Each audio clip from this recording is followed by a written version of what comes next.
Hello प्यारे बच्चों, आज हम नए टॉपिक के साथ यहाँ पे उपस्थित हुए हैं। इससे पहले आपको हम वर्नियर कैलिपर्स से रिलेटेड कॉन्सेप्ट जो थे वो आपको बताएं। इसके बाद उसका प्रीवियस ईयर के जितने भी क्वेश्चन पूछे थे उसको एक प्रैक्टिस सेट 1 के रूप में आपको दे के सॉल्व कराएं। आज हम इंस्ट्रूमेंटेशन के अगले टॉपिक के लेकर यहाँ पे आए हुए हैं। वो टॉपिक आपका क्या है? Screw gauge. स्क्रू गेज क्या होता है? आपको पता है कि वर्नियर कैलिपर्स का जो लीस्ट काउंट है वो 0.1 mm तक मेजर कर सकता है। अगर हमको क्या है 0.01 mm तक एक्यूरेसी चाहिए तो वहाँ पे क्या होता है, वर्नियर कैलिपर्स जो इंस्ट्रूमेंट है वो इतनी एक्यूरेसी नहीं दे पाता। इसलिए क्या करते हैं कि हम लोग ज़्यादा एक्यूरेट मेजरमेंट करने के लिए स्क्रू गेज का यूज करते हैं। यहाँ पर जो इसका लीस्ट काउंट है 0.01 mm है। तो यहाँ पे जो स्क्रू गेज है, स्क्रू गेज का जो स्ट्रक्चर है वो इस तरीके से है। ये क्या होता है स्क्रू गेज आपका, ये स्क्रू गेज आपका क्या है, माइक्रोमीटर स्क्रू गेज के नाम से भी जाना जाता है। इसका मेन प्रिंसिपल क्या है? जैसे आप नट को देखते हैं, जब नट को आप टाइट करते हैं, एक कंप्लीट चक्कर लगाते हैं तो आप देखते हैं नट में क्या होता है, ये यहाँ से यहाँ तक एक कंप्लीट चक्कर लगाने पे डिस्टेंस ट्रेवल करता है। उस डिस्टेंस को हम लोग यहाँ पे क्या कहते हैं, पिच। क्या कहते हैं? पिच। तो यहाँ पे जो चीजें हैं एकदम उसी तरह फिनोमेना में पे बेस्ड है। तो यहाँ से देखिए ये स्क्रू गेज का क्या है, आपका फिगर है। इसमें क्या है, ये आपका है एनविल है, ये स्पेंडल है और आपका क्या है, ये स्लीव है विथ मेन स्केल। आपको देखें यहाँ thumbnail with rotating vernier scale, मतलब यहाँ पे ये क्या है, वर्नियर स्केल लगा है। ये आपका क्या है, मेन स्केल। मेन स्केल मतलब कह सकते हैं यहाँ पे लीनियर स्केल की बात होगी और ये इस तरह के फ्रेम में रहता है। तो यहाँ पे इसका एक अदर व्यू आपका यहाँ पे लिए हुए हैं, एक screw without nut and with nut. अब यहाँ पे क्या है, बिना नट का है स्क्रू ये, और ये क्या है आपका नट के साथ है। नट मतलब जब टाइट करेंगे तो वो क्या होगा कि कुछ डिस्टेंस क्या करेगा, वो या तो अप होगा और या तो डाउन होगा। तो वहाँ पे वो जितना एक चक्कर में जो कंप्लीट कराने में जितना अप या डाउन होता है उसी को हम लोग क्या कहते हैं, पिच बोलते हैं। तो यहाँ पे देखिए ये इसी का आपका इनलार्ज कह सकते हैं, इसी को एक्सपेंड करने के लिए अनादर तरीके से यहाँ पे हमने स्क्रू गेज को रखा हुआ है। जहाँ यहाँ पे देखिए ये क्या है, स्टड है और ये क्या है, स्क्रू है। मतलब ए और बी के बीच में क्या है, ऑब्जेक्ट को हम लोग क्या करते हैं, प्लेस करते हैं। और ये जो होती है, ये जो स्केल है, इस स्केल को हम लोग क्या कहते हैं, लीनियर स्केल। और यहाँ पे देखिए ये क्या है आपका, सर्कुलर स्केल। तो यहाँ से देखिए ये चीजें क्या है आपका, ये रचेट्स है, ठीक है। तो ये चीजें यू फ्रेम में ये आपकी आकृति होती है आपका स्क्रू गेज का। प्रिंसिपल क्या होता है स्क्रू गेज का, आपको पता है, the linear distance moved by the screw is directly proportional to the rotation given to it. मतलब ये डायरेक्टली प्रोपोर्शनल होता है कितना रोटेशन आप दिए हैं। The linear distance moved by the screw when it is rotated by one division of the circular scale, it is least distance that can be measured accurately by the instrument. It is called the least count of the instrument. उसको हम लोग क्या कहते हैं, instrument का least count कहते हैं। तो यहाँ पे जो इंस्ट्रूमेंट का लीस्ट काउंट आप कैलकुलेट करेंगे, उसके लिए फार्मूला आपका है least count is equal to आपका क्या है, pitch. Pitch upon number of division on a circular scale. मतलब पिच मतलब number of division on a circular scale, मतलब ये जो स्केल आपका बना हुआ है, देखिए ये जो स्केल है आपका, ये इस पे कितने नंबर ऑफ डिवीजन है वो नोट करना है पिच। और पिच मतलब क्या होता है, एक कंप्लीट रोटेशन अगर हम कराएं रचेट से, एक कंप्लीट अगर रोटेशन कराएंगे तो कितना लीनियरली चला, वो चीज क्या कहलाता है आपका, पिच कहलाता है। तो पिच मतलब क्या होता है, linear distance move in one complete rotation. तो ये चीजें क्या कहलाता है आपका, पिच कहलाता है। अगर हम इसको एक्सप्लेन करने के लिए अगर एक एग्जांपल यहाँ पे कंसीडर करें, ए screw gauge with A pitch of 1 mm, मतलब एक स्क्रू गेज है जिसकी पिच क्या है 1 mm है। And 100 division on the circular scale, और सर्कुलर स्केल पे कुल कितने डिवीजन है, 100 डिवीजन है। तो इसका लिस्ट काउंट कितना होगा, आपका least count is equal to 1 mm upon 100, मतलब 0.01 mm इसका क्या हो जाएगा, लिस्ट काउंट। मतलब जो स्क्रू गेज है उसका लिस्ट काउंट कितना हो जाएगा, 0.01 mm। अब देखिए यहाँ पे जैसे आप वर्नियर कैलिपर्स में जीरो इरर्स को पढ़े थे, वहाँ पे क्या बताए थे आपको कि अगर उनकी जांच को कम्प्लीटली मैच करा देंगे, तो अगर मेन स्केल का जीरो और वर्नियर का जीरो अगर कम्प्लीटली मैच कर रहा है तो हम लोग कहते हैं उसमें इरर नहीं है। अगर राइट हैंड साइड आता था तो पॉजिटिव इरर बोलते थे, अगर लेफ्ट हैंड साइड आता था तो क्या कहते थे, नेगेटिव इरर।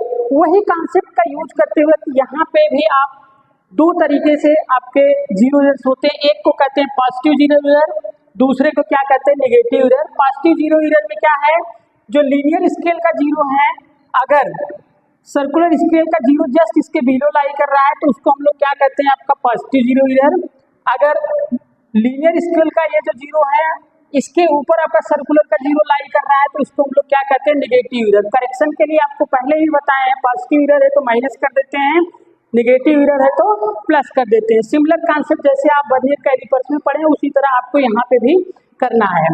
तो आगे की तरफ हम लोग बढ़ते हैं, how to take the reading by screw gauge. Screw gauge से कैसे आपको रीडिंग नोट करेंगे, तो स्क्रू गेज के लिए टोटल रीडिंग आपको पता है कि लीनियर स्केल रीडिंग, मतलब लीनियरली वो कितना डिस्टेंस चला है वो आप नोट करेंगे, plus circular scale divisions coincide with main scale line, मतलब मेन स्केल लाइन से सर्कुलर स्केल डिवीजन कितना कोइंसाइड कर रहा है वो, into list count plus minus. अगर निगेटिव इरर है तो क्या करेंगे, plus, and positive zero error है तो क्या करेंगे, निगेटिव करेंगे। तो ये इस तरीके से टोटल रीडिंग पढ़ेंगे। जैसे देखिए एक एग्जांपल के तौर पे यहाँ पे हमने लिया हुआ है, ये आपका देखिए, ये आपका वर्नियर कैलिपर्स स्क्रू गेज यहाँ पे दिया हुआ है। तो इस स्क्रू गेज में क्या है आपका दिया, in ever figure if there are no zero errors in the instrument then find total reading. अगर इस इंस्ट्रूमेंट में कोई जीरो इरर नहीं तो इस इंस्ट्रूमेंट की टोटल रीडिंग कितनी होगी, इसका लिस्ट काउंट जो है वो कितना है आपका 0.01 mm। तो आपको इसकी टोटल रीडिंग बतानी है। तो यहाँ से देखिए लीनियर स्केल में कितनी डिवीजन है, 1 2 3 4 5 6 7, और यहाँ पे क्या ये जस्ट हाफ हो रहा है, मतलब 7.5। तो लीनियर स्केल पे कितनी रीडिंग हो गई, 7.5। और कौन सा डिवीजन इस सर्कुलर का कोइंसाइड कर रहा है इस रेफरेंस लाइन से, देखिए 20 है, 21 22 मतलब 22 वाला क्या है इससे कोइंसाइड कर रहा है। तो 22 इंटू 0.01, तो इसकी टोटल रीडिंग कितनी आ जाएगी, 7.72 mm। तो अब इसी तरह क्या है आपका इस वाले लिस्ट काउंट वही है आपका 0.01। तो यहाँ से आपको इस वाले स्क्रू गेज की रीडिंग कितनी होगी, तो आप ध्यान दीजिए यहाँ पे कितना है आपका 1 2 3 है, ठीक है, 3 पॉइंट, और यहाँ पे 0.5 वाला मिला 3.5। अब यहाँ पे क्या है आपका 45 या 46 मिल रहा है। तो इस टोटल रीडिंग कितनी हो जाएगी आपका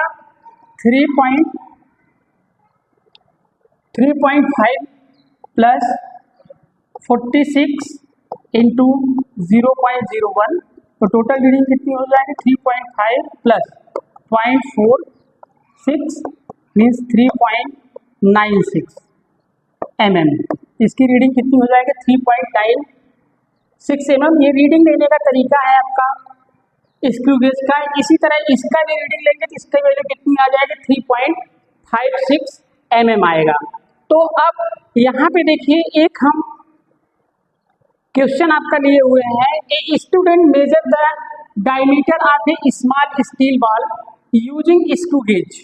मतलब स्क्रू गेज से ये क्या कर रहा है, एक स्मॉल स्टील का डायमीटर मेजर कर रहा है। लिस्ट काउंट इस इंस्ट्रूमेंट का कितना है 0.001 सेंटीमीटर। लिस्ट काउंट आपका देखिए दिया हुआ 0.001 centimetre. And main scale reading, मतलब मेन स्केल रीडिंग मतलब लीनियर स्केल रीडिंग कितनी है आपका 5 mm है। And zero of circular scale division coincide with 25 division above the reference level. कितना कर रहा है, above the reference level. The screw gauge है जीरो इरर ऑफ 0.004 मतलब 25 डिवीजन कोइंसाइड कर रहा है। कोइंसाइडिंग डिवीजन कितना है आपका 25, और जीरो ईयर आपका दिया हुआ है, जीरो ईयर आपका 0.004 सेंटीमीटर। तो यहां से ध्यान से देखिए, ये आपका क्या mm में है और ये वैल्यू कितनी है आपका सेंटीमीटर में, तो इसको आप mm में सेंटीमीटर में कन्वर्ट कर लीजिए 0.5 सेंटीमीटर। तो अब इसकी वैल्यू को आपको कैलकुलेट करना है कि करेक्ट डायमीटर ऑफ द बाल कितना होगा। आपको टोटल रीडिंग निकालनी है। टोटल रीडिंग कितना हो जाएगा, T इज इक्वल टू आपका main scale reading 0.5 plus 25 coincide कर रहा है, लीस्ट काउंट आपका कितना है 0.01 है। अब यहाँ पे देखिए वैल्यू को यहाँ से करेंगे तो इसकी वैल्यू क्या कितनी हो जाएगी, टोटल रीडिंग आपका कितना हो जाएगा 0.5 प्लस 0.25 0.00 यहाँ पे 05, तो इसकी वैल्यू कितनी है, टोटल रीडिंग कितनी हो जाएगी 0.525 सेंटीमीटर। अब इसमें से क्या है आपको यहाँ से देखिए, ये अब जीरो ईयर दिया है। अब क्या कह रहा है, the main scale reading zero of circular scale division coincide with 25 division above the reference line if screw gauge है zero error of 0.004 centimetre, the correct diameter of the ball is, मतलब reference line से ऊपर है, मतलब ये आपका क्या है जीरो, मतलब यहाँ पे जो इरर होगा वो कौन सा इरर होगा आपका निगेटिव इरर्स, मतलब ये चीज क्या होगा निगेटिव इरर्स होगा। तो टोटल रीडिंग में क्या करेंगे, इतना प्लस कर देंगे, तो टोटल रीडिंग आपका कितना हो जाएगा, टोटल रीडिंग मतलब आपका कितना हो जाएगा 0.525 प्लस 0.004 कितना हो जाएगा 0.25 प्लस 49 सेंटीमीटर, 0.529 सेंटीमीटर मीन्स इसका ऑप्शन कितना हो जाएगा आपका डी, 0.29 सेंटीमीटर हो जाएगा इसकी टोटल रीडिंग। अब देखिए यहाँ पे हमने जो है आपको कॉन्सेप्ट जो बताया आपका वो स्क्रू गेज से रिलेटेड आपके कॉन्सेप्ट थे।